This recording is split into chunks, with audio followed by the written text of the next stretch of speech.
Mr. Khan, you're very welcome to RT International. Thank you for your time today. My pleasure. On both a political and human level, it's been an extraordinary and, I imagine, stressful week for you, culminating today in an Islamabad court extending a no-arrest bail for 7 more days. So, firstly, how are you? Well, in some ways, it's the best of times. And some ways, it's the worst of times. Why is it the best of times? Because since I left office 4 months back, never has there been such a public response for any political party as it is for my party today.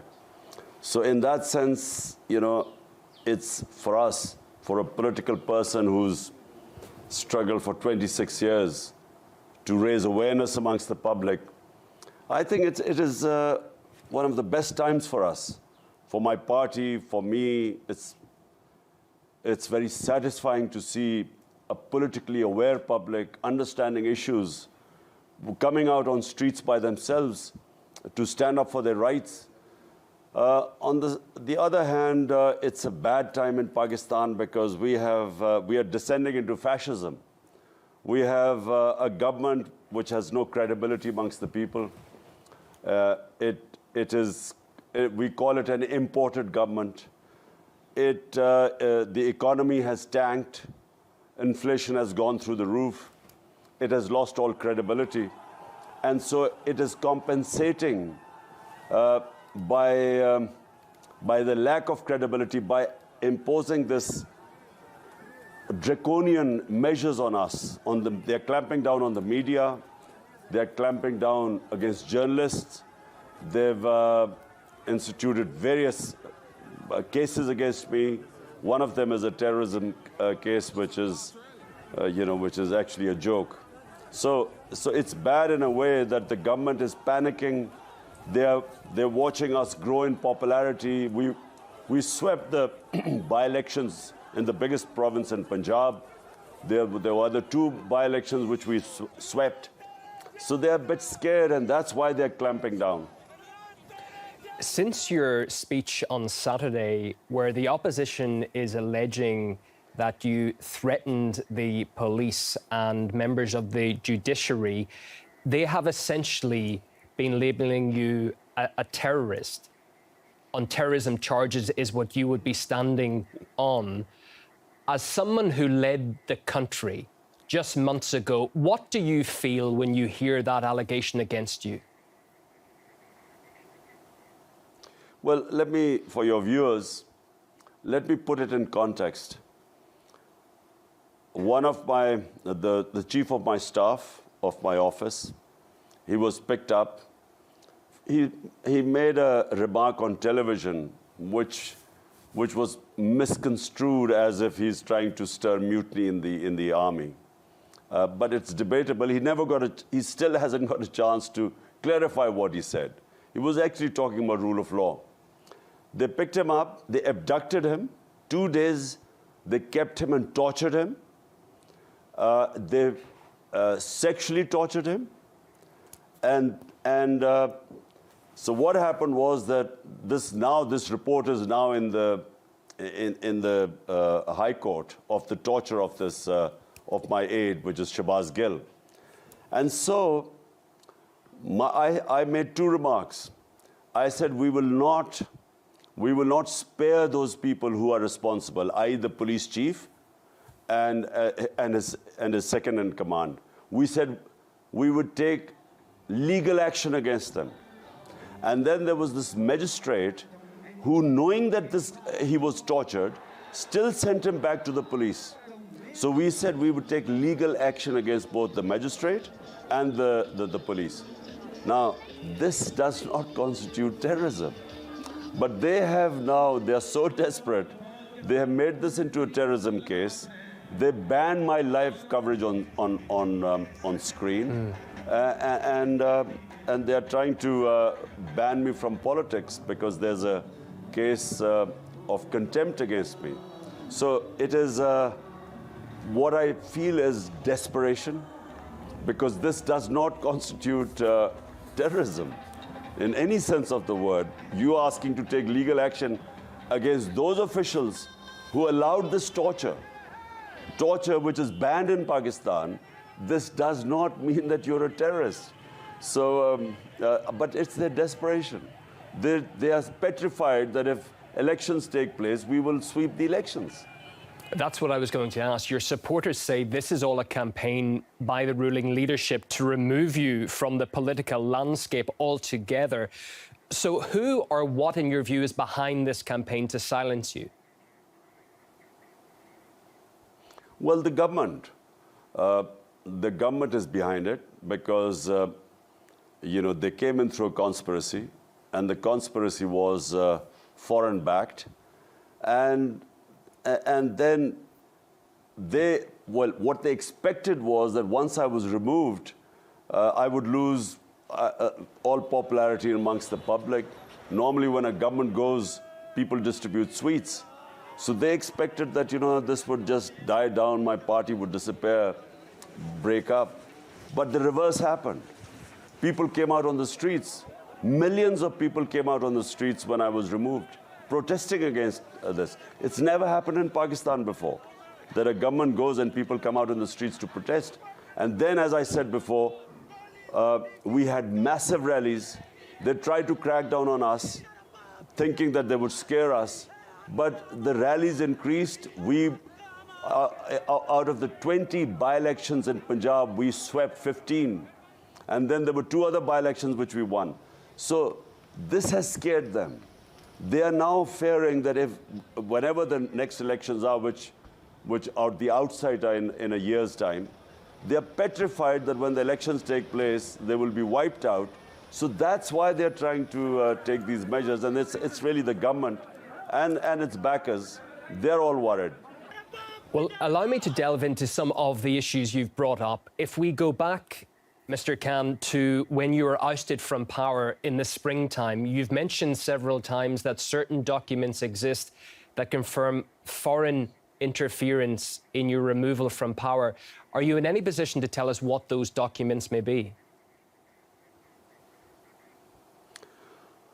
Well, there's a cipher, that conversation between the Pakistan ambassador in Washington and the Under-Secretary of State of the US. There's a conversation between them where he threatens the Pakistani ambassador that unless I, Imran Khan, was removed as a prime minister in a no-confidence motion that still wasn't tabled as yet, that there would be consequences for Pakistan.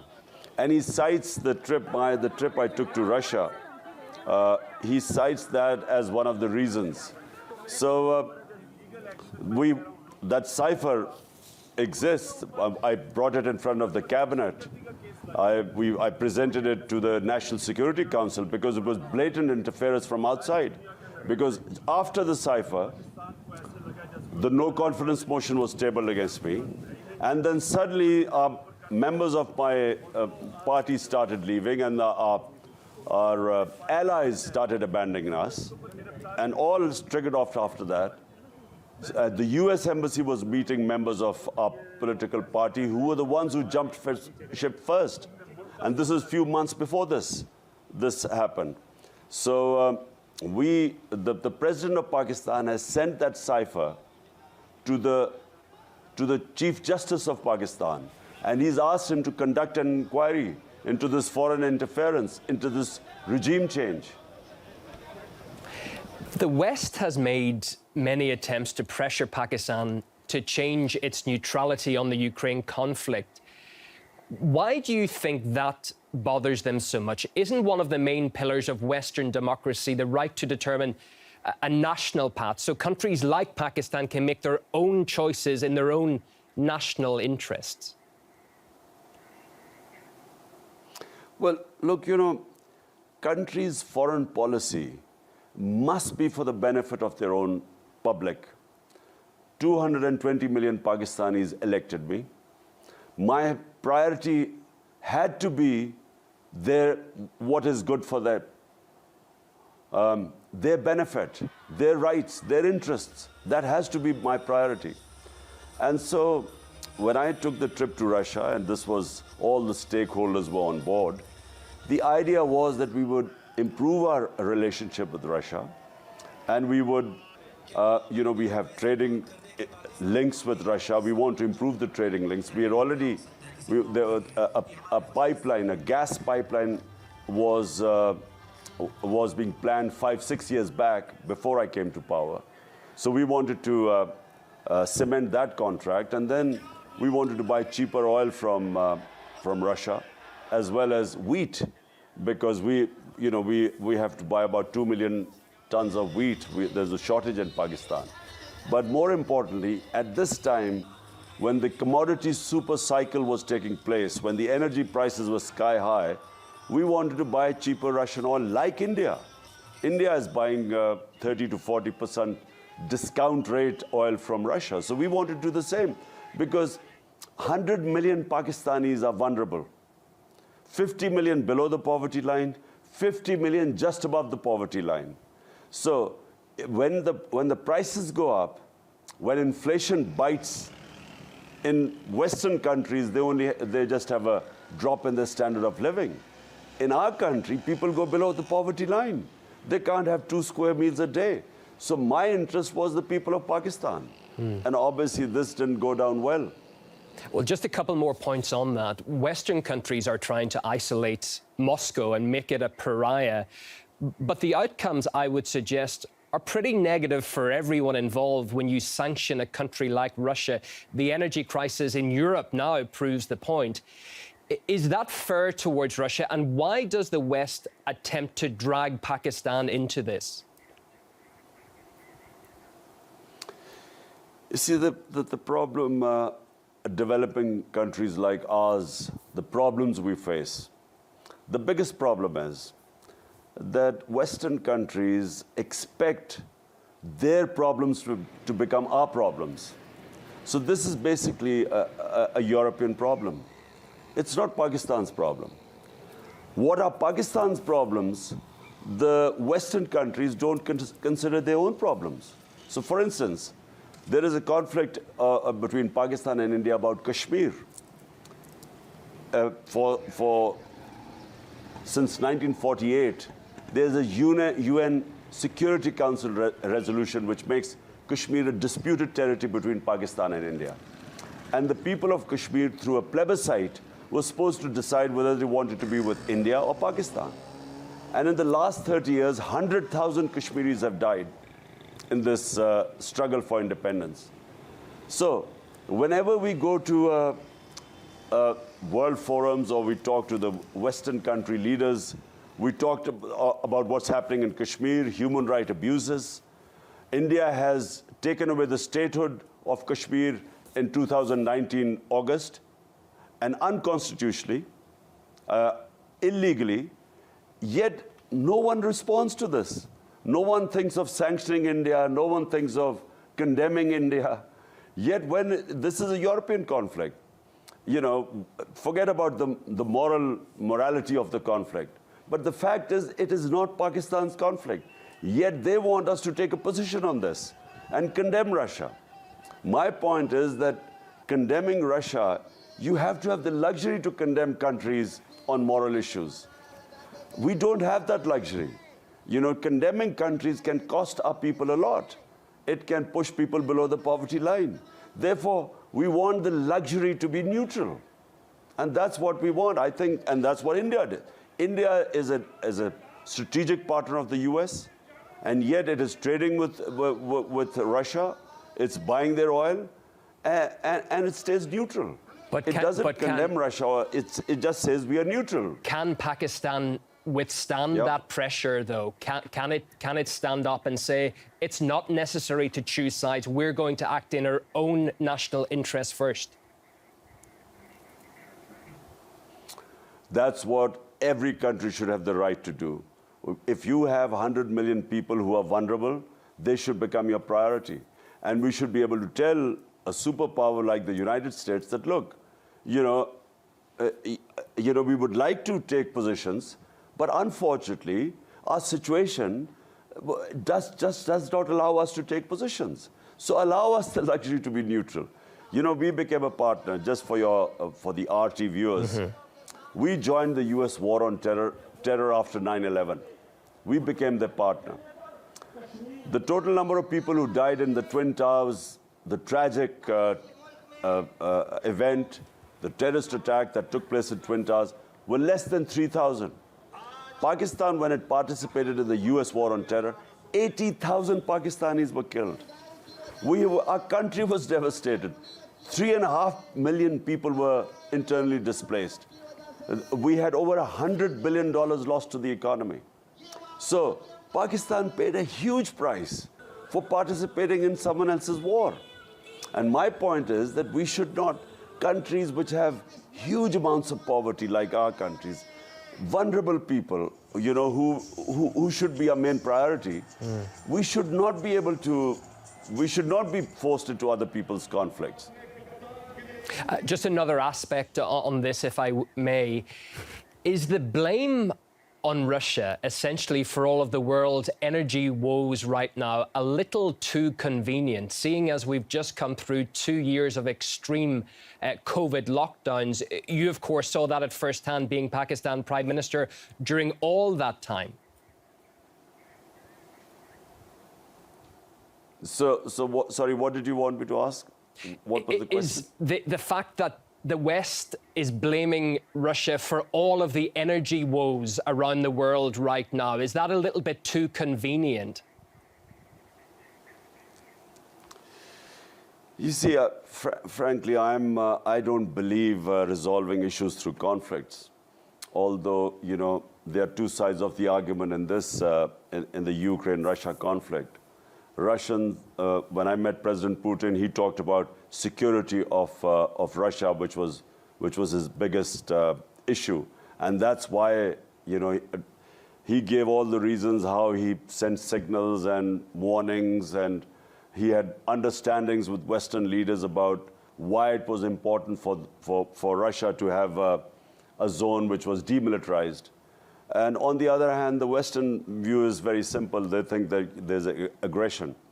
I have always inherently believed that military solutions are always counterproductive, because I always believe that you go into a conflict to resolve one issue, and then a military intervention leads to other issues.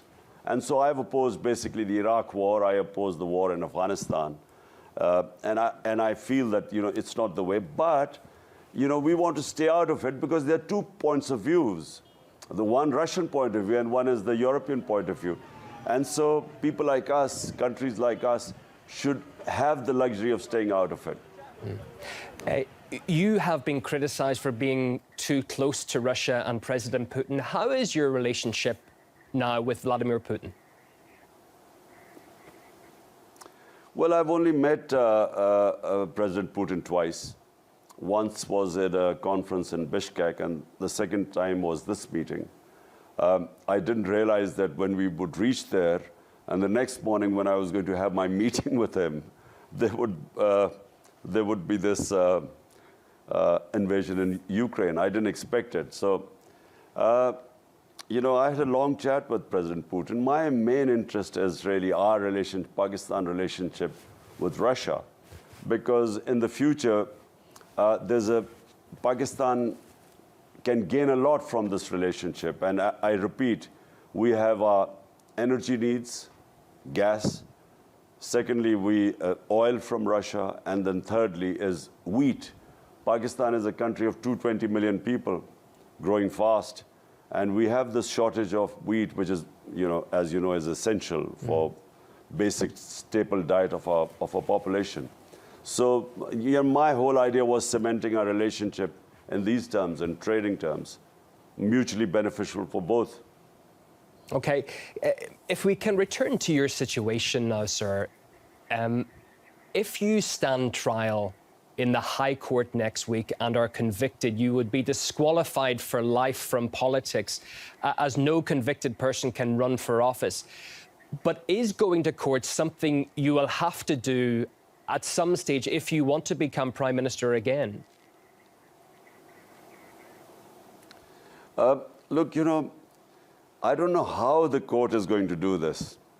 I mean, even any court, how are they going to convict someone for saying that they would take legal action against those responsible for perpetuating torture, custodial torture?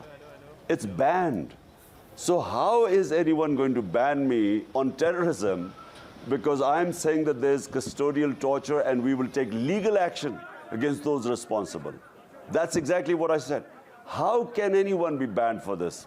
How can anyone be even convicted for terrorism for saying that? So I don't know what they will. I think if they go that far, I just think that there will be a huge commotion in the country. People are never going to accept it. You mentioned you were barred from the airwaves, sir. Does not having access to television, does that affect your fight and your supporters' fight greatly? Because I know your social media presence is huge, 17.5 million followers on Twitter, for instance. Do you need to be on television at all? Well, social media, that's something which all fascist regimes that try to clamp down on information, it's very difficult for them to clamp down on social media. And they have tried. I mean, this government, during my speech, they tried to, they disrupted YouTube for a while because they'd banned me on television. So on YouTube, they tried to cause disruption. But it's very difficult. I mean, this lengths they will have to go to clamp down on social media is going to be very difficult. Even media, I think, for a while, for some time, they might just temporarily they've clamped down on it. But electronic media eventually depends on viewership. And out of so many channels, the 1 or 2 channels that show us, their viewership goes through the roof. So the other TV channels are going to lose money if they don't show the party that is by far the most popular party, the only federal party in the country. It's just not, commercially it won't make sense to them. So I don't think the government is in a fix. They're panicking, and in panic they're taking these ridiculous fascist measures. But this is no solution. They can't stop the popularity of a party growing by taking these decisions, and especially if they think that even if they clamp down on the electronic media, the social media is something they can't stop, they can't clamp down on for any length of time. What will you do next week if that bail does not change and you're being forced to go to court? Will you go? Well, I have to go to court. I have got now this hearing on the 30th, so yes, I'll be going to court. Look, all my life, let me just say, all my life, I have always stayed within the law. In politics, I've been for 26 years. I have always, all my protests, everything have between the limits of the law and limits of the Constitution. Because I am a constitutionalist. I'm a Democrat. And I don't believe that, you should go outside the Constitution, because then you open up a Pandora's box. And so what they're doing right now is trying to corner me in this case. They will find it very difficult, because the people of this country have known me for 50 years. I mean, before I joined politics, I was one of the top sports stars in this country for 2 decades. So they know me for a long time. So it's not going to be very easy for them just to ban me. It's, people won't accept it. You've called the whole process leading Pakistan into, it looks like a banana republic from the outside. What did you mean by that? Well, I mean, for a start, what they did with my chief of staff, Shahbaz Gill, you don't just, and he's an assistant. He was an assistant professor in an American university. So he was just picked up, abducted, and tortured and then sexually abused. So this, I mean, doesn't happen in civilized societies. But the worst thing is that, when I wanted to have legal proceedings against the police and those who were responsible, they then slapped this terrorism case on me. This doesn't happen in a civilized society. So that's what I meant by a banana republic. We're descending. These guys, this government of crooks. By the way, 60% of the government is on bail on corruption charges. So they are so desperate that they are taking all these measures, which is taking Pakistan and making it into a banana republic. But are you not concerned that the amount of your followers on the streets constantly is going to make that situation worse? Look, I mean, if they take a ridiculous step, how would I know what the followers would react? But all I know is that the night they were going to come to arrest me, thousands of people just appeared outside my house and surrounded my house. And not just there, in cities, thousands of people just came out on the streets. So, because they know, I mean, the people know what is going on. The level of political awareness is so much because of social media, because of the mobile phone. Everyone knows what's going on. So the response was immediate. The moment my arrest warrants came out, the response just was immediate in the streets. So, if they go the same direction, I can't say what will happen, but I feel that there will be immense, huge, unprecedented street protests. And do you think that the current government is going to try something else to clamp down on your supporters to silence those people? Well, they already have, on 25th May when we were conducting a peaceful protest. I mean, the sort of clampdown, they put thousands of people in jail. They raided people's houses at night. It's never happened before. It was like as if we were terrorists. It was a peaceful protest. And when I was in government 3.5 years, there were 3 times they were sort of sitting in Islamabad against my government. We never stopped anyone. We never charged any people. We never put people in jails. But this government, on 25th of May, which was a black day for us, they really, they injured people. 2 people died. So many people got injured. And they put people in jail. It was a proper clampdown. So that's desperation. And just finally, because you've been very good with your time, how do you see this playing out?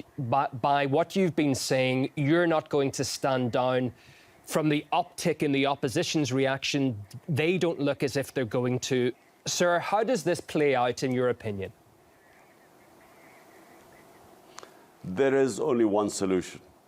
At the moment, our economy has gone down. We have unprecedented inflation, what is called the consumer price index. When we were in power, and remember, this is despite the commodity super cycle all over the world, ours was 16%. Today, the consumer price index has crossed 42%. So inflation has gone through the roof. People are hurting. The electricity prices, when the electricity bills came, there are protests going all over Pakistan. People can't afford electricity. It's again more than doubled since we left. In 4 months, it's more than doubled. So the inflation has hit the sky. Economy is tanking. Our exports are going down.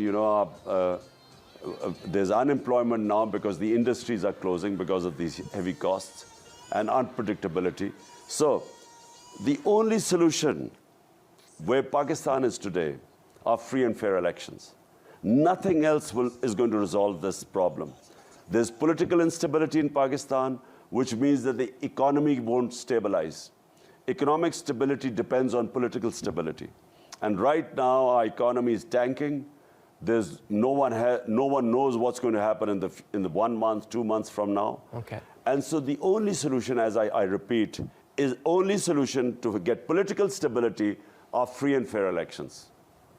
Well, we thank you greatly for coming on RT International and sharing your views with us today. Imran Khan, former Prime Minister of Pakistan, thank you for your time and your thoughts. Thank you.